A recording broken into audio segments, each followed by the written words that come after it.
Assalamualaikum dan salam sejahtera saya ucapkan kepada hadirin sekalian.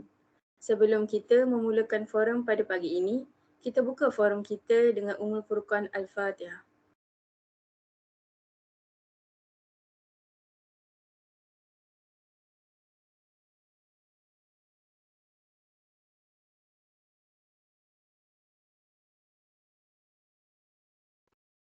Kuntung melati tumbuh melata, burung merbah di pohon cemara. Assalamualaikum pembuka bicara, selamat datang untuk semua. Selamat datang saya ucapkan kepada yang berbahagia Profesor Dr. Kamaruzaman bin Yunus, Pengarah Kampus Universiti Islam Antarabangsa Malaysia, Kuantan. Yang berbahagia Profesor Madya Dr. Muhammad Nur Azmi bin Ahmad, Penasihat Projek Jalan Raya Mesra Alam. Yang berbahagia Encik Muhammad Adib Hakimi bin Siddiq, Pengarah Jabatan Kerja Raya Cawangan Negeri Pahang. Yang berbahagia Dr. Nurul Farhah binti Mak Razif, pensyarah di Universiti Islam Antarabangsa Malaysia. Yang berusaha Saudara Zahirul Imran bin Ali, Ketua Projek Jalan Raya Mesra Alam, serta hadirin yang saya hormati sekalian. Selamat datang ke forum Ke Arah Jalan Raya Lestari. Terlebih dahulu, saya ingin mengucapkan syukur Alhamdulillah kerana dengan limpah dan kurnianya maka kita dapat bersama-sama berhimpun pada pagi ini untuk menjayakan forum. Untuk pengetahuan hadirin sekalian, forum ini diadakan bersempena dengan Majlis Pelancaran Projek Jalan Raya Mesra Alam di UIM Kampus Kuantan. Hadirin boleh melihat sekitar pameran yang diadakan di Dewan bersebelahan dengan Dewan ini selepas forum ini berakhir. Hadirin yang dimuliakan, forum ini diadakan bertujuan untuk memberikan pendedahan kepada hadirin sekalian tentang projek yang dijalankan oleh sekumpulan pelajar UIM Kampus Kuantan. Forum ini akan memberi sudut pandang secara umum tentang pembinaan jalan raya yang diperbuat daripada bitumen dan plastik sebagai alternatif kepada penggunaan bitumen biasa. Sebelum kita bersulam bicara, sebelum ilmu menusuk di dada, kata orang tak kenal maka tak cinta. Sebelum saya memulakan perbincangan pada hari ini, eloklah kalau kita berkenalan dahulu dengan panel-panel kita. Panel pertama kita, Saudara Zahirul Imran bin Ali, Wakil Pelajar Persatuan Sains yang juga merupakan Ketua Projek bagi Jalan Raya Mesra Alam. Seterusnya, ahli panel kita yang kedua, Encik Muhammad Adib Hakimi bin Siddiq, Pengarah Jabatan Kerja Raya Cawangan Negeri Pahang. Ketiga, panel untuk forum hari ini ialah Dr. Nurul Farhah binti Mak Razif, Pensyarah Kimia Gunaan di Universiti Islam Antarabangsa Malaysia. Hadirin yang saya hormati sekalian, forum ini akan diadakan sebanyak 2 pusingan. Pada setiap pusingan, setiap panel akan diberikan masa sebanyak 5 minit untuk menjawab soalan yang diberikan. Tanpa melengahkan masa, mari kita mulakan pusingan pertama forum pada hari ini. Soalan ini ditujukan kepada Saudara Imran. Dari manakah timbul idea untuk menjalankan projek ini dan apakah tujuan projek ini dijalankan? Dipersilakan Saudara Imran. Bismillahirrahmanirrahim. Assalamualaikum warahmatullahi wabarakatuh. Diucapkan kepada hadirin hadirat sekalian. Alhamdulillahirrabbilalamin. Wassalatu wassalamu ala ashrafil anbiya wal mursalin wa ala alihi wa sahbihi ajma'in. Baik, terima kasih saudari moderator, saudari Nuri Nadia. Yang dihormati Profesor Dr. Kamaruzaman bin Yunus selaku pengarah kampus Universiti Islam Antarabangsa Malaysia Kuantan, yang dikasihi Profesor Madya Dr. Muhammad Nur Azmi bin Ahmad selaku penasihat projek Jalan Raya Mesra Alam. Tidak dilupakan juga, terima kasih saya ucapkan kepada para panel dan hadirin yang sudi memeriahkan forum kita pada hari ini. Okey, baiklah. Berbalik kepada soalan saudari moderator, idea ataupun ilham yang menjadi asas kepada projek ini timbul daripada keadaan jalan raya sekitar kampus UIM Kuantan yang berlubang. Perkara ini pernah menyebabkan beberapa kemalangan yang berlaku di dalam kampus UIM Kuantan. Statistik kampus pada tahun 2020 baru-baru ni telah mencatat kemalangan sebanyak 4 kemalangan motosikal serta 1 kemalangan kereta di dalam kampus. Oleh hal yang demikian, Persatuan Pelajar Sains Universiti Islam Antarabangsa Malaysia Kuantan ataupun Sainses Dengan kerjasama, pejabat pengurusan keselamatan OSEM mengambil inisiatif dalam merangka sebuah inovasi yang baharu bagi penambahbaikan struktur jalan dan mengurangkan kadar kemalangan, terutama sekali di jalan raya sekitar Universiti Islam Antarabangsa Malaysia Kuantan. Hadirin-hadirat sekalian, antara objektif yang disasarkan daripada projek ini termasuklah memberikan solusi dan penyelesaian terhadap isu keselamatan jalan raya khususnya di UIM Kuantan. Selain daripada itu, projek ini bertujuan untuk meningkatkan pengetahuan dalam meningkatkan penggunaan bahan kitar semula sebagai aplikasi ilmu pembelajaran secara efektif dan menyediakan alternatif sementara kepada penggunaan bitumen untuk penampalan jalan raya. Hal ini kerana tidak semua masalah jalan raya dapat diselesaikan secara sekelip mata dan terpaksa menunggu dengan masa agak lama untuk membaiki jalan. Jadi rasanya itu saja setakat ini daripada saya untuk soalan tersebut. Saya kembalikan pentas forum ini kepada saudari Nurin selaku moderator. Terima kasih Saudara Imran atas penjelasan yang diberikan tentang idea dan tujuan utama projek ini dijalankan. Hadirin sekalian, mari kita beralih kepada panel kedua, Encik Adib. Soalannya berbunyi, bolehkah Encik Adib ceritakan serba sedikit tentang statistik masalah jalan raya di Malaysia yang mengakibatkan kemalangan pada tahun 2021? Saya persilakan Encik Adib untuk menjawab soalan ini. Baik, terima kasih saudari moderator, saudari Nurin Nadia. Assalamualaikum dan selamat pagi semua diucapkan kepada tetamu kehormat kita pada hari ini, pensyarah, para pelajar dan tak dilupakan juga kepada ahli panel yang bersama saya pada hari ini iaitu saudara Imran dan juga Dr. Farha. Harapnya semua dalam keadaan yang baik-baik belaka. Baik, soalan yang saya terima adalah berkenaan dengan statistik kemalangan jalan raya di Malaysia khususnya pada tahun 2021. Baik, berdasarkan statistik yang dikeluarkan oleh Institut Penyelidikan Keselamatan Jalan Raya Malaysia atau singkatannya lebih dikenali sebagai MIRAS, jumlah kemalangan jalan raya yang direkodkan untuk tahun 2021 adalah sebanyak hampir lebih 200,000 kemalangan. Secara spesifiknya sebanyak 204,653 kemalangan jalan raya. Kemalangan yang dicatatkan ini melibatkan beberapa kategori, antaranya adalah kemalangan maut, kemalangan parah, kemalangan ringan dan lain-lain lagi. Dan untuk pengetahuan semua juga, jumlah kemalangan yang direkodkan untuk tahun 2021 adalah lebih rendah berbanding jumlah kemalangan untuk tahun sebelumnya iaitu 2020 sebanyak 418,237 kemalangan jalan raya yang direkodkan untuk tahun 2020 yang mana mengalami penurunan sebanyak lebih daripada 34%. Baik, sebelum kita menyentuh apakah faktor yang menyumbang kepada kemalangan jalan raya, marilah kita beralih kepada statistik kemalangan yang direkodkan untuk negeri Pahang sahaja. Untuk 2021, untuk pengetahuan ahli panel dan juga para hadirin sekalian, Pahang merekodkan bilangan kemalangan jalan raya sebanyak 8,071 yang mana melibatkan kemalangan maut sebanyak 161 kemalangan, kemalangan ringan sebanyak 501 kemalangan dan selebihnya melibatkan jenis kemalangan yang lain. Jika nak dibandingkan dengan tahun sebelumnya, tahun 2020, jumlah kemalangan yang direkodkan sebanyak 17,000 pada tahun 2020 yang mana turut mengalami penurunan sebanyak hampir 36%. Jadi persoalan yang sering berlagak di minda pada hadirin sekalian, apakah faktor yang menyumbang kepada kemalangan jalan raya? Antaranya adalah keadaan jalan raya itu sendiri. Apakah dimasukkan dengan keadaan jalan raya?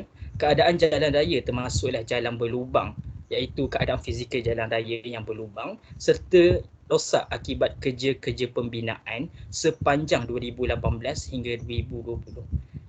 seperti yang kita lihat di Pahang sendiri, khususnya di satu kawasan yang dikenali sebagai Gebeng, keadaan fizikal jalan raya di sana sangatlah tidak baik. That kerana kenderaan berat seperti lori dan sebagainya sering menggunakan jalan raya tersebut untuk kerja-kerja pembinaan. Jadi tak dinafikan apabila keadaan fizikal jalan raya sesuatu kawasan itu tidak baik, kadar kemalangan jalan raya di sana pun turut meningkat. Jadi tidak dinafikan juga daripada pihak saya, ada banyak faktor yang dapat menyumbang kepada kemalangan jalan raya. Di samping faktor keadaan fizikal jalan raya itu sendiri, antara lainnya adalah kemalangan juga berlaku disebabkan kecuaian pengguna jalan raya itu sendiri, termasuk memandu melebihi had laju. Maka kita semua tidak boleh salahkan 100% terhadap fizikal jalan raya, yang mana fizikal jalan raya hanya menyumbang sedikit sebanyak sahaja kepada kemalangan jalan raya itu sendiri. Jadi harapnya pada hadirin dapat mengetahui lebih dalam berkenaan dengan statistik yang saya cuba sampaikan pada pusingan yang pertama ini. Setakat ini sahaja yang boleh saya respon untuk pusingan yang pertama. Saya serahkan kembali kepada saudari moderator. Terima kasih. Terima kasih Encik Adib. Dapat kita lihat di sini bahawa statistik kemalangan jalan raya di Malaysia, terutamanya di negeri Pahang pada tahun 2021 menunjukkan angka yang merisaukan. Faktor yang menyebabkan kemalangan juga tidak hanya melibatkan masalah fizikal jalan raya tetapi juga kepada sikap pemandu itu sendiri. Hadirin sekalian, mari kita beralih kepada panel ketiga, Dr. Farha. Bolehkah doktor membuat perbandingan dari segi ketahanan antara bitumen biasa dan bitumen yang dicampurkan plastik yang digunakan sebagai bahan asas untuk membuat jalan raya? Dipersilakan Dr. Farha. Baiklah, banyak penonton di Dewan ini. Terima kasih Saudara Nurin selaku moderator pada hari ini. Bismillahirrahmanirrahim. Assalamualaikum dan selamat sejahtera. Yang berbahagia Profesor Dr. Kamaruzaman bin Yunus, Pengarah Kampus UIAM Kuantan. Yang berbahagia Profesor Madya Dr. Muhammad Nur Azmi bin Ahmad, Penasihat Projek Jalan Raya Mesra Alam. Ahli panel-panel forum yang lain iaitu Encik Muhammad Adib Hakimi bin Siddiq dan Saudara Zahir Imran bin Ali serta hadirin dan hadirat yang saya kasihi sekalian. Baiklah, berdasarkan soalan yang diajukan oleh pihak moderator iaitu tentang ketahanan bitumen biasa dan bitumen yang dicampur plastik, mana yang lebih kuat? Baiklah, secara dasarnya, jika dibandingkan secara kasar, kita rasa bitumen biasa mestilah lebih kuat, padat tu. Namun hakikatnya, bitumen yang dicampur plastik lebih kuat dan mempunyai ketahanan yang luar biasa dari jangkaan. Hal ini merujuk kepada data yang telah dikeluarkan oleh Jurnal Penyelidikan Antarabangsa Kejuruteraan dan Teknologi, iaitu mereka menyatakan ketahanannya terhadap geseran adalah 2% dan terhadap graviti sebanyak 0.27. Nilainya adalah lebih tinggi berbanding bitumen biasa. Maka kesannya, bitumen plastik dapat menjimatkan kos dalam pembinaan turapan dan penyelenggaraan. Ini kerana sifat sisa plastik yang mampu mengubah suai ikatan di antara komponen di dalam bitumen itu sendiri. Maka dapat saya simpulkan, idea bitumen plastik boleh dikatakan menarik untuk diaplikasikan, akan tetapi perlu dikaji dengan lebih mendalam. Maka saya serahkan kembali kepada moderator. Terima kasih Dr. Farha. Begitu jelas dan kukuh sekali perbandingan yang dijelaskan oleh panel ketiga kita sebentar tadi. Hadirin yang saya hormati sekalian, tamat sudah pusingan pertama forum ke arah Jalan Raya Lestari. Banyak info-info baru yang kita perolehi dari perkongsian panel-panel kita pada pusingan pertama. Kita teruskan dengan pusingan kedua forum ini. Kita beralih kepada panel pertama. Saudara Imran, bolehkah saudara berkongsi dengan hadirin semua tentang cara pembuatan Jalan Raya Mesra Alam ini? Dipersilakan Saudara Imran. Boleh? Salah, saya gurau je. Okey. Terima kasih Saudari Nurin. Okey, baik. Secara ringkasnya yang saya dapat simpulkan, langkah-langkah yang kita boleh buat untuk menghasilkan jalan raya mesra alam ini ada 5 ataupun 6 langkah-langkah, tak silap saya. Okey. Langkah pertama sudah tentunya kita mengumpul terlebih dahulu sisa-sisa plastik yang ada di sekeliling kita, termasuklah mungkin kalau kita cari, kita ada beg plastik, kita ada cawan plastik, tak kisahlah pokok plastik dan plastik-plastik lain. Langkah yang kedua, kita seharusnya membersihkan sisa-sisa plastik terkumpul tersebut dengan mencuci sisa itu supaya debu dan habuk hilang dan tidak melekat pada permukaan plastik tersebut. Okey. Yang ketiga, memotong sisa plastik terkumpul kepada saiz kecil yang seragam. Maksud saya di sini memotong ni taklah kita guna pisau biasa, kita guna mesin khas untuk potong sisa-sisa plastik itu. Yang keempat, kita mencairkan sisa-sisa plastik tersebut pada suhu 165 hingga 170 darjah Celsius. Yang kelima, mencampurkan sisa plastik yang telah cair dengan batu-batu hancur, pasir dan bitumen. Akhir sekali, kita menggunakan campuran cairan ini untuk menurak jalan. Jadi itulah serba sedikit tentang secara ringkas cara-cara untuk kita membuat atau menghasilkan jalan raya mesra alam ini. Jadi saya kembalikan kepada saudari moderator. Terima kasih Saudara Imran atas penerangan yang diberikan. Saya tertarik dengan cara pembuatan jalan raya ini kerana ia menggunakan sisa-sisa plastik sebagai bahan asas pembuatan jalan raya. Baiklah, kita beralih kepada panel kedua, Encik Adib. Bolehkah Encik Adib kongsikan cara-cara untuk mengurangkan kemalangan jalan raya kepada semua pengguna jalan raya di Malaysia? Dipersilakan Encik Adib. Baik, terima kasih sekali lagi saudari moderator, saudari Nurin Nadia. Berkenaan soalan yang diajukan kepada saya, bagaimanakah cara ataupun bagaimanakah nak mengurangkan kemalangan jalan raya? Sebenarnya perkara ini bagi saya agak subjektif dan general, yang mana saya boleh jamin majoriti rakyat Malaysia pada hari ini peka akan perkara ini, iaitu mereka semua tahu bagaimana cara untuk mengurangkan kemalangan jalan raya. Cumanya satu masalah yang sering menimpa rakyat Malaysia pada hari ini adalah mereka tidak mempraktikkan perkara-perkara atau ilmu yang mereka tahu tersebut. Jadinya dengan adanya sikap seperti ini, yang mana sikap acuh tak acuh dalam perkara ini, menyebabkan kemalangan jalan raya kian meningkat saban tahun. Jadi pada pusingan pertama tadi, saya telah berkongsi berkenaan dengan statistik kemalangan di Malaysia dan juga statistik kemalangan di Pahang, yang mana berpunca daripada banyak faktor, antaranya adalah keadaan jalan raya, iaitu fizikal jalan raya yang rosak, berlubang dan tidak rata. Berbalik kepada soalan yang diajukan, bagaimanakah cara untuk mengurangkan kemalangan jalan raya?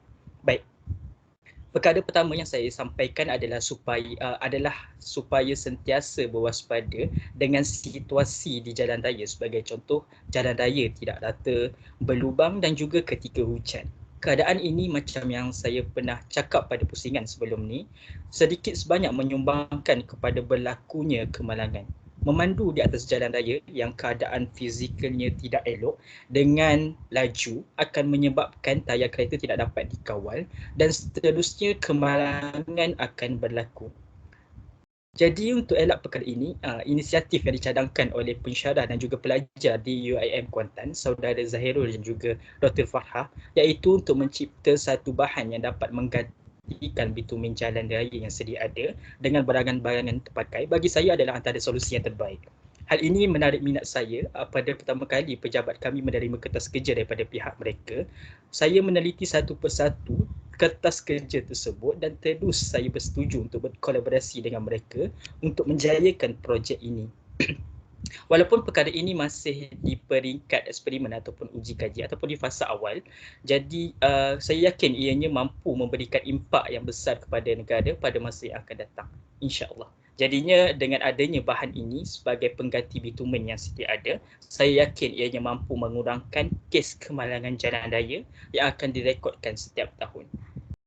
Seterusnya, di samping berwaspada dengan keadaan di jalan raya, disarankan juga pengguna jalan raya untuk membuat pemeriksaan kenderaan sebelum memulakan sesuatu perjalanan. Hal ini adalah untuk memastikan keadaan kereta selamat sebelum memulakan perjalanan dan untuk memastikan bunga tayar masih tebal, brek kereta masih berfungsi dengan baik dan sebagainya. Baik, di samping itu juga salah satu faktor yang menyumbang kepada jalan raya adalah memandu secara berbahaya dan laju. Memandu dengan laju akan menyebabkan kadar untuk berlakunya kemalangan jalan raya itu meningkat. Jadinya disarankan kepada pengguna jalan raya di luar sana supaya sentiasa patuhi had kelajuan yang dianjurkan oleh badan yang berkuasa. Papan tanda had laju yang dipacakkan bukan semata-mata sebagai hiasan untuk mencantikkan jalan, sebaliknya ianya amatlah penting untuk pengguna jalan raya patuhi untuk mengelakkan daripada berlakunya kemalangan jalan raya. Baik, cara yang terakhir yang saya dapat kongsikan pada pusingan yang kedua pada kali ini adalah supaya pengguna jalan raya sentiasa mematuhi peraturan jalan raya yang telah ditetapkan. Peraturan jalan raya diwujudkan bagi menjaga keselamatan pengguna jalan raya itu sendiri. Peraturan yang kita belajar ketika kelas memandu sebelum mendapatkan lesen memandu bukanlah perkara yang kita belajar semata-mata untuk dapatkan lesen dan bukanlah sekadar teori semata-mata. Perkara ini perlu dipraktikkan dalam kehidupan seharian kita setelah kita mendapat lesen memandu.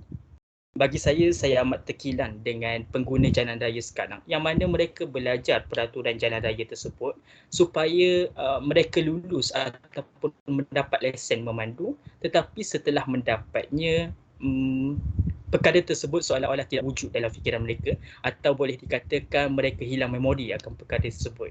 Jadi oleh itu, pesanan saya yang terakhir kepada semua pengguna jalan raya dan juga pada hari ini yang hadir pada forum kali ini, jangan abaikan peraturan jalan raya seperti lampu isyarat, peraturan lalu lintas dan sebagainya. Hal ini amat perlulah kita menitik beratkan supaya keselamatan diri sendiri dan juga keselamatan pengguna jalan raya yang lain terjamin, insya-Allah. Jadinya untuk pusingan yang kedua, cukup sekadar itu perkongsian daripada saya. Saya serahkan balik kepada saudari moderator. Terima kasih. Terima kasih Encik Adib atas perkongsian yang diberikan. Dapat kita lihat di sini bahawa sikap pengguna jalan raya itu sendiri adalah faktor utama untuk kita menjaga keselamatan di atas jalan raya. Hadirin yang saya hormati, kita beralih kepada panel ketiga Dr. Farha. Bolehkah doktor kongsikan jenis plastik manakah yang sesuai digunakan dalam pembuatan jalan raya ini? Persilakan Dr. Farha. Terima kasih semula kepada moderator kita. Sebenarnya tidak kisah jenis plastik yang mana satu digunakan, plastik dari botol plastik ke, dari pembungkus makanan ke, atau apa-apa sahaja jenis plastik, asalkan ia diperbuat daripada jenis polimer kelas termoplastik. Hal ini disebabkan polimer kelas termoplastik dapat dicairkan berulang kali. Jadi jenis polimer ini mudahlah untuk bercampur dengan bitumen apabila ia dipanaskan. Lain daripada itu, jenis polimer kelas plastik ini kita selalu guna, betul? Jadi dalam satu laman sesawang akhbar harian Metro, mereka menjangkakan tahun ini iaitu 2022 sampah yang dihasilkan akan meningkat sebanyak 1,237 tan setiap hari. Jadi dengan inisiatif mencampurkan plastik dan bitumen seperti yang dilakukan oleh saudara Zahirul, maka dapatlah kita kurangkan pembuangan plastik ke tapak pelupusan. Yelah, nak tunggu plastik terurai secara semula jadi mungkin sampai moderator kita dah habis belajar pun belum terurai lagi. Terlalu lama. Maka teruskan menginovasi plastik kepada sesuatu yang berguna. Berbalik kepada moderator. Terima kasih Dr. Farha. Jelas sekali bahawa plastik terpakai dapat digunakan semula menjadi bahan yang berguna. Baiklah, selesai sudah pusingan kedua forum ke arah Jalan Raya Lestari. Dapat saya simpulkan di sini bahawa projek ini dijalankan kerana bimbang akan keselamatan orang awam jika terus menggunakan jalan raya yang mempunyai masalah.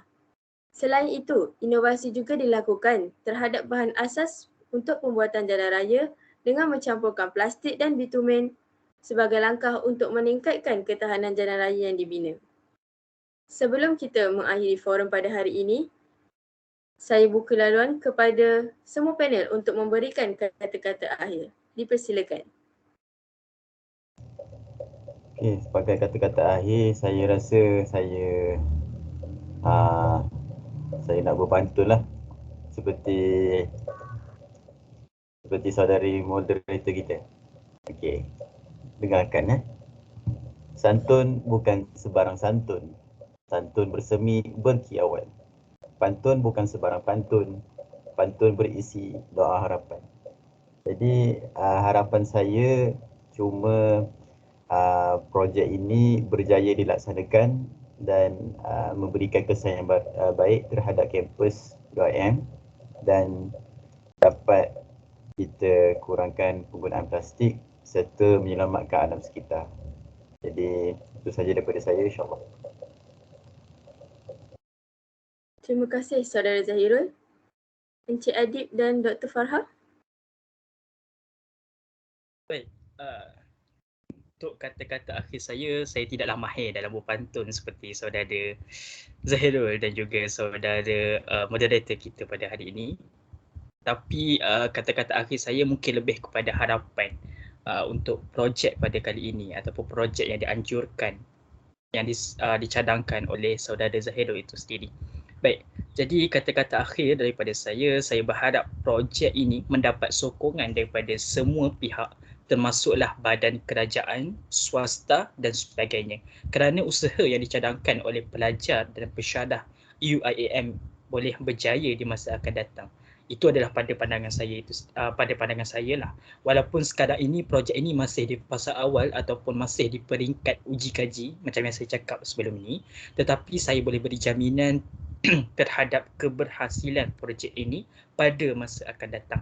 Jadi akhir sekali pesanan kepada pengguna jalan raya di luar sana, sentiasa berwaspada dengan keadaan jalan raya dan juga keadaan sekeliling ketika memandu dan sentiasa patuhi peraturan jalan raya yang telah ditetapkan.